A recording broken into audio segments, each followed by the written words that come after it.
जय श्री कृष्णा। राधे राधे। आप सभी को वट सावित्री व्रत की हार्दिक शुभकामनाएं। हर सुहागिन महिला के मंगल जीवन की कामना करते हुए आज मैं सुना रही हूँ वट सावित्री व्रत कथा। पूरी श्रद्धा और प्रसन्नचित मन से एकाग्र होकर सुनना। भद्र देश के एक राजा थे जिनका नाम असवपति था। भद्र देश के राजा असवपति के कोई संतान नहीं थी, इसीलिए वो इस बात से बहुत ही दुखी रहते थे।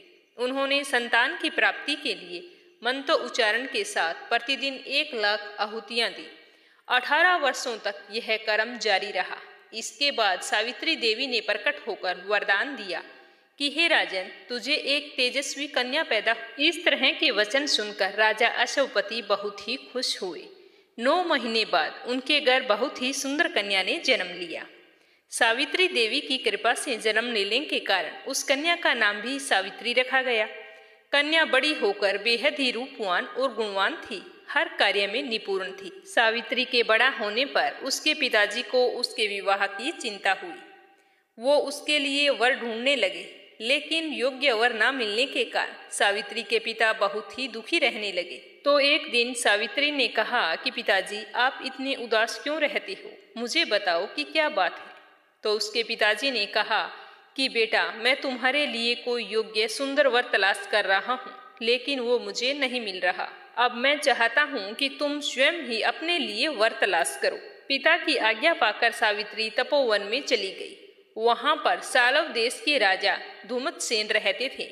उनका राज्य तो किसी ने छीन लिया था। उनके पुत्र सत्यवान को देखकर सावित्री उस पर मोहित हो गई और उसे पति के रूप में उसका वरण कर लिया।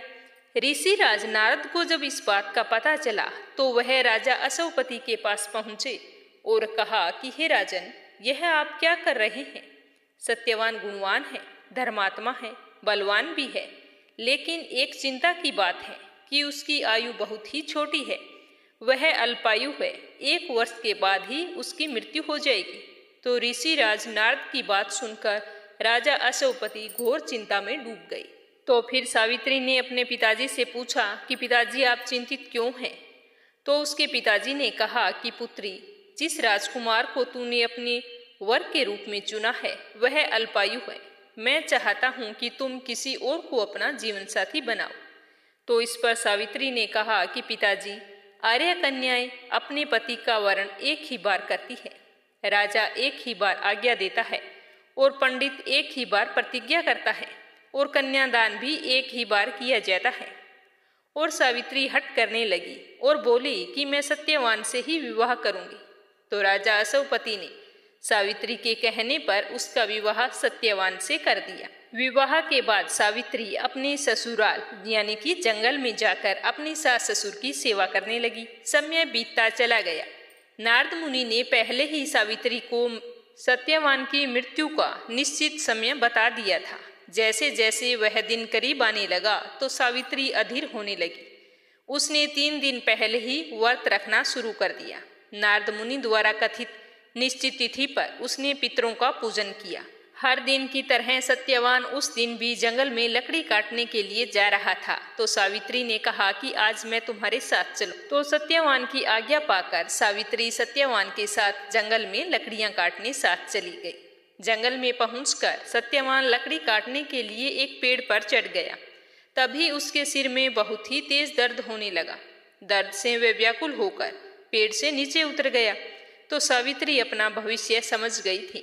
तो सावित्री सत्यवान के सिर को अपनी गोद में रखकर सिर को सहलाने लगी। तभी वहां पर यमराज आते दिखे। यमराज अपने साथ जब सत्यवान को लेकर जाने लगे तो सावित्री भी उसके पीछे पीछे चल पड़ी और यमराज से विनती करने लगी कि मेरे पति सत्यवान के प्राण छोड़ दीजिए, और कहा कि मेरे सास ससुर अंधे हैं, उनका एकमात्र इकलौता सहारा यही है। आप कृपा करके मेरे पति के प्राण को बख्श दीजिए। तो यमराज ने सावित्री को समझाया कि यही विधि का विधान है, ये टल नहीं सकता। लेकिन सावित्री नहीं मानी।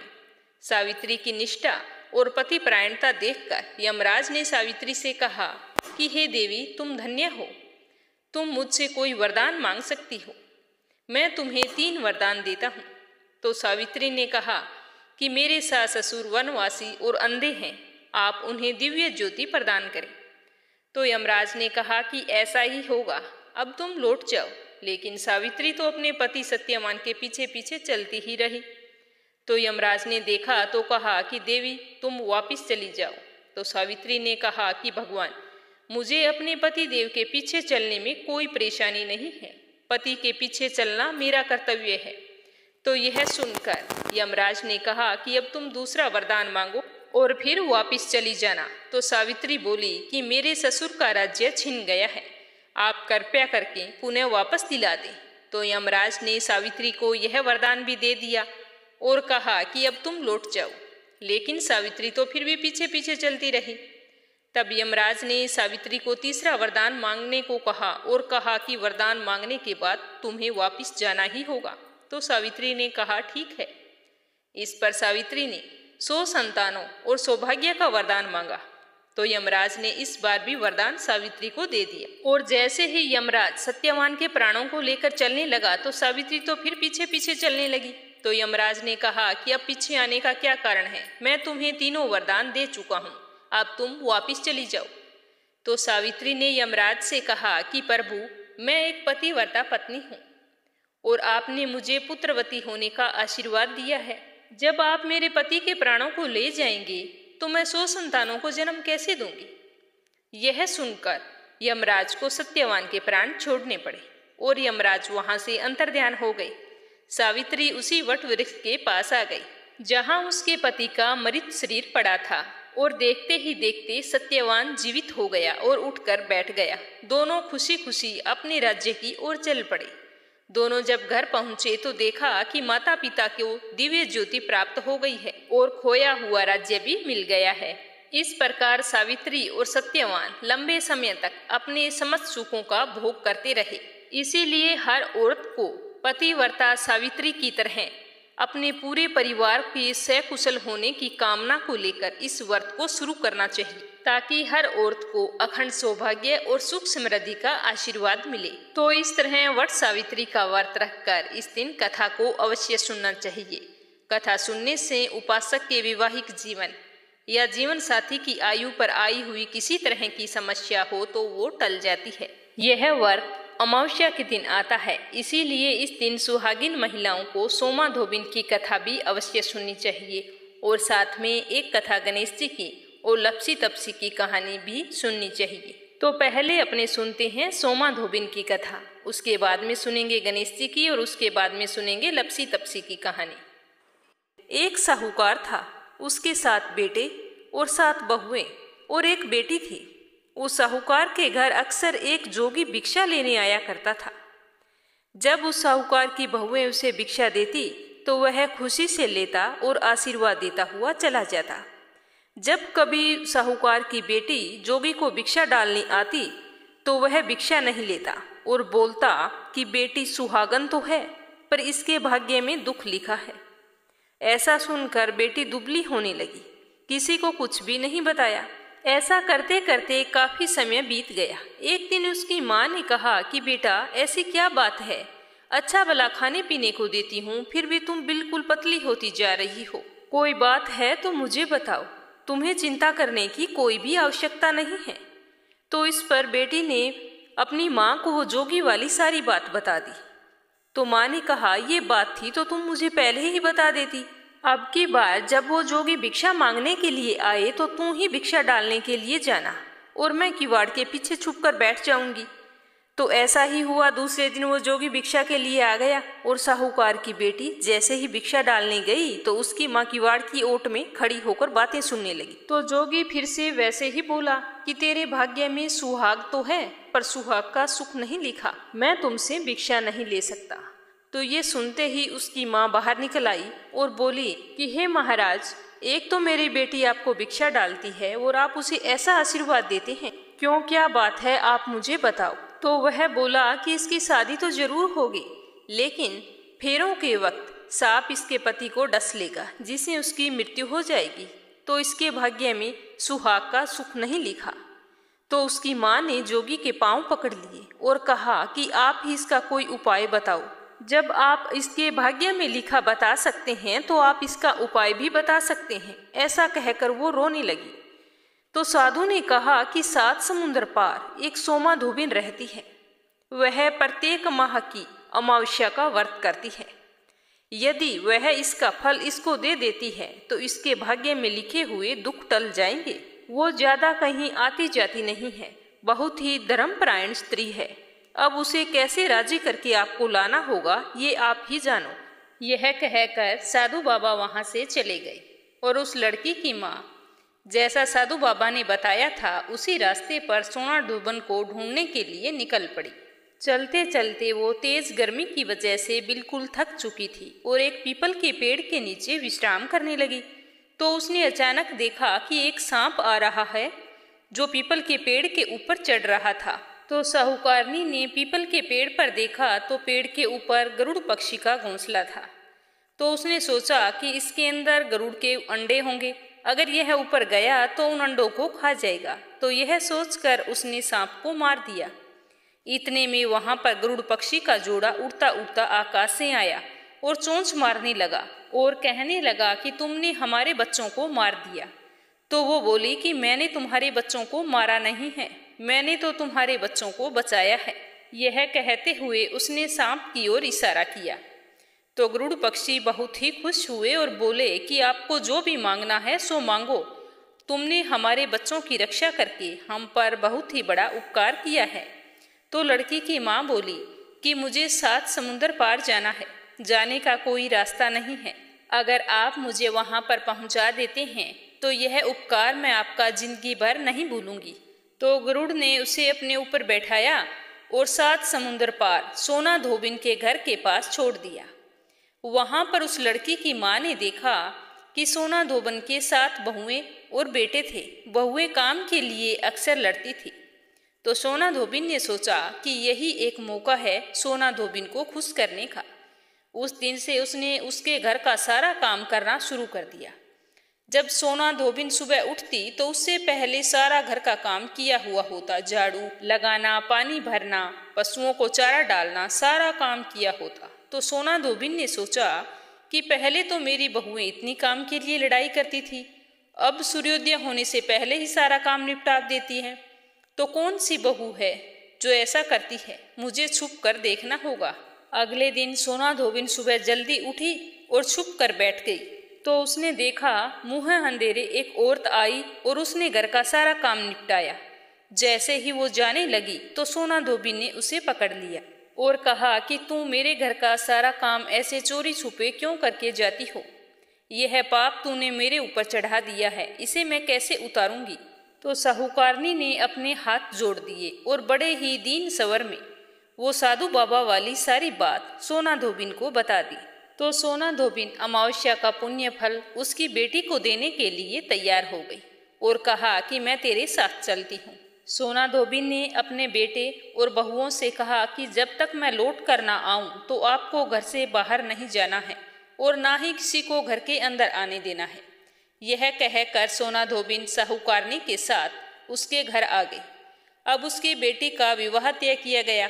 फेरों वाले दिन जब दूल्हा और दुल्हन मंडप में बैठे तो दूल्हे के पास सोना धोबिन मिट्टी की हांडी और कच्चा दूध और कच्चा सूत लेकर बैठ गई। इतने में दूल्हे को डसने के लिए काला सांप आया। तो सोमा धोबिन ने उसे हांडी में डाला और कच्चे सूत से हांडी बांध दी। लेकिन यह सब जब दूल्हे ने अपनी आंखों से देखा तो डर के मारे उसकी मौत हो गई। तो यह देख साहूकारनी रोने लगी और हाथ जोड़कर सोमा धोबिन से कहा कि अब आप ही मेरे बेटे का जीवन बचा सकती हो। तो सोमा धोबिन ने उसके ऊपर कच्चे दूध के छींटे दिए और कहा कि आज तक जितनी भी मैंने अमावस्या की है उसका पुण्य साहूकार की बेटी को लग जाए और आने वाली अमावस्या का व्रत करूं वो मेरे पति को लगे। इतना बोलते ही दूल्हा खड़ा हो गया। विधि विधान से उनके फेरे पूरे हुए और हंसी खुशी से बेटी की विदाई कर दी गई। सारे लोग अपने अपने घर चले गए। जब सोमा धोबिन जाने लगी तो साहूकारनी बोली कि मैं आपको क्या दूं? तब सोमा धोबिन बोली कि मुझे क्या चाहिए, बस एक मिट्टी की हांडी दे दो। रास्ते में सुखिया अमावस आई तो उसने हांडी के 108 टुकड़े करके पीपल के नीचे रखे और 13 टुकड़े एक जगह रखे और पीपल के पेड़ की 108 परिक्रमा करके उन टुकड़ों को पीपल की जड़ में दबा दिया और घर जाने लगी। घर आई तो उसका पति मरा हुआ पड़ा था, तो उसने पति पर सुहाग का छींटा दिया और कहा कि आज जो मैंने अमावस्या का व्रत किया है उसका फल मेरे पति को मिले। ऐसा कहते ही उसका पति जीवित हो गया। तो अमावस्या का व्रत करने के बाद सोमा धोबिन के घर एक ब्राह्मण आया करता था। उसे सोमा धोबिन दान पुण्य किया करती थी। तो उस दिन भी वो ब्राह्मण आया और बोला कि अमावस्या का जो भी दान किया है वो मुझे दे दो। तो सोमा धोबिन बोली कि रास्ते में अमावस्या आई थी, कुछ नहीं कर पाई और जो कुछ किया था वो पीपल के पेड़ के नीचे ही गाड़ कर आ गई। तुम वहां पर जाकर वो ले लेना। तो ब्राह्मण ने वहां जाकर वो जगह खोदी तो देखा वहां पर 108 और 13 सोने के टुकड़े रखे हुए थे। वो उन टुकड़ों को इकट्ठा करके उसके घर आया और सोमा धोबिन से बोला कि इतना धर्म किया, इतना दान किया और कहती हो कुछ भी नहीं किया।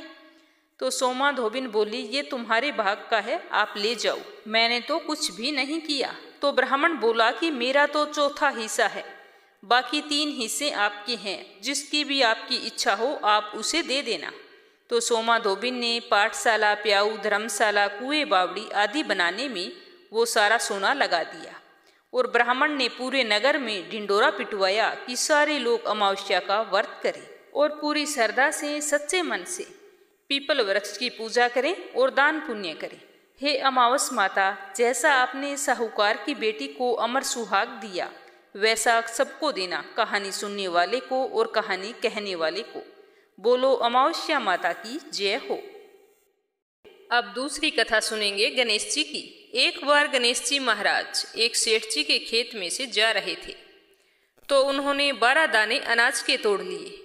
अचानक फिर गणेश जी के मन में आया कि मैंने तो सेठ जी के यहाँ चोरी कर ली, और वो पछतावा करने लगे और सोचने लगे कि मुझसे यह पाप हो गया, अब मैं क्या करूं। तो सोचते सोचते गणेश जी ने कहा कि चलो मैं सेठ जी के 12 साल नौकरी पर रह जाता हूँ, मेरे पाप कम हो जाएंगे। यह सोचकर गणेश जी एक बालक का रूप धारण करके सेठ जी के घर चले गए और कहने लगे कि मुझे कोई काम पर रख लो।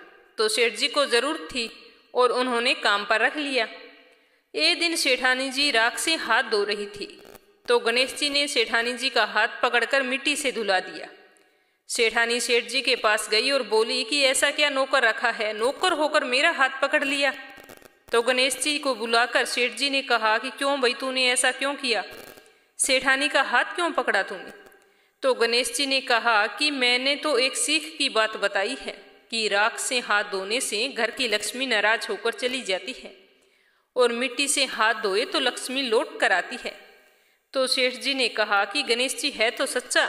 ऐसा करते करते कई दिन बीत गए। थोड़े दिनों बाद कुंभ का मेला आया। सेठ जी ने कहा कि मुझे तो टाइम नहीं है, गणेश तुम सेठानी को कुंभ के मेले में स्नान करवा के ले आओ। तो गणेश जी सेठानी को लेकर कुंभ के मेले में चले गए। तो वहां जाकर सेठानी तो किनारे पर बैठकर थोड़ा थोड़ा पानी डालकर नहा रही थी। तो गणेश जी ने उसका हाथ पकड़ा और आगे ले जाकर डुबकी लगवाकर वापस ले आई। तो घर आकर सेठानी ने सेठ से कहा कि गणेश जी ने तो मेरी इज्जत नहीं रखी, इतने सारे लोग थे उनके बीच में मुझे घसीट कर पानी में आगे ले गया। तो सेठ जी ने फिर गणेश जी को बुलाया, भाई तूने ऐसा क्यों किया। तो गणेश जी ने कहा कि सेठानी जी तो गंदे पानी से किनारे पर बैठकर नहा रही थी, तो मैं तो आगे ले जाकर अच्छे पानी में डुबकी लगवा कर लाया हूँ, इससे अगले जन्म में बहुत बड़े राजा और राजपाट मिलेंगे। तो सेठ जी ने सोचा कि गणेश जी है तो सच्चा। एक दिन सेठ जी के घर में पूजा पाठ हो रही थी, हवन हो रहा था। तो सेठ जी हवन पर बैठे थे और गणेश जी को कहा कि जाओ सेठानी को बुला कर लाओ। तो जैसे ही गणेश जी सेठानी को बुलाने अंदर गए तो सेठानी तो काली चुनरी ओढ़कर तैयार होकर गणेश जी के साथ चलने लगी। तो गणेश जी ने उस चुनरी को उतार कर फाड़ दिया और कहा कि लाल रंग की चुनरी ओढ़ के चलो। तो सेठानी नाराज होकर सो गई। उधर हवन पर बैठे हुए सेठ जी सेठानी का इंतजार कर रहे थे। काफी देर हो चुकी थी, सेठानी जी बाहर नहीं आए। तो सेठ जी उठकर स्वयं अंदर गए तो देखा तो सेठानी जी सो रही थी। तो सेठ जी ने कहा कि क्या बात है। तो सेठानी बोली कि आज तो गणेश जी ने हद ही कर दी, मेरी चुनरी फाड़ दी। तो सेठ जी ने गणेश जी को बुलाकर बहुत डांटा और कहा कि तुम बहुत बदमाशी करते हो। तो गणेश जी ने कहा कि पूजा पाठ में काले रंग का वस्त्र नहीं पहनते, इसीलिए मैंने तो सिर्फ लाल वस्त्र पहनने के लिए बोला था। काला वस्त्र पहनने से कोई भी शुभ काम सफल नहीं होता। तो फिर सेठ जी ने सोचा कि गणेश जी है तो समझदार। ऐसा करते करते कई दिन बीत गए। एक दिन सेठ जी के घर में गणेश पूजा थी, तो पंडित जी ने कहा कि वो तो गणेश जी की मूर्ति लाना तो भूल ही गए, अब क्या करेंगे।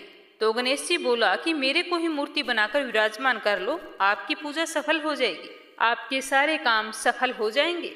तो यह सुनकर सेठ जी को बहुत ही गुस्सा आया और वो बोले कि अब तक तो तुम सेठानी से मजाक करते थे, वो तो ठीक था, लेकिन अब तुम मुझसे भी करने लग गए। तो गणेश जी बोले कि मैं मजाक नहीं कर रहा हूँ, मैं तो सच कह रहा हूँ। ऐसा कहते ही गणेश जी ने अपना असली रूप धारण कर लिया। तो सेठ और सेठानी तो देखते ही रह गए। फिर उन्होंने गणेश जी की पूजा शुरू की। पूजा खत्म होते ही गणेश जी तो वहाँ से अंतर्ध्यान हो गई।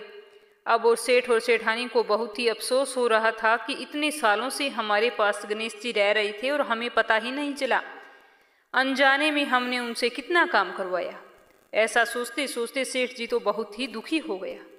तो गणेश जी ने रात को सपने में आकर सेठ जी से कहा कि सेठ जी, आपके खेत से मैंने 12 साल पहले 12 अनाज के दाने तोड़ लिए थे। उसी का कर्ज उतारने के लिए मैंने आपके घर 12 सालों तक नौकरी की थी। आपको अफसोस करने की कोई ज़रूरत नहीं है। आज से तुम्हारे घर में कोई भी चीज़ की कमी नहीं रहेगी। इस प्रकार से गणेश जी के आशीर्वाद से सेठ और सेठानी पुत्रवान और धनवान हो गए।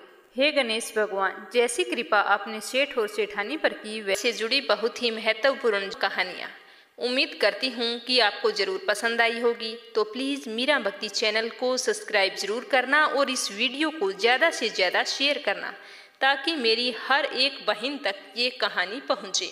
आपका बहुत बहुत धन्यवाद।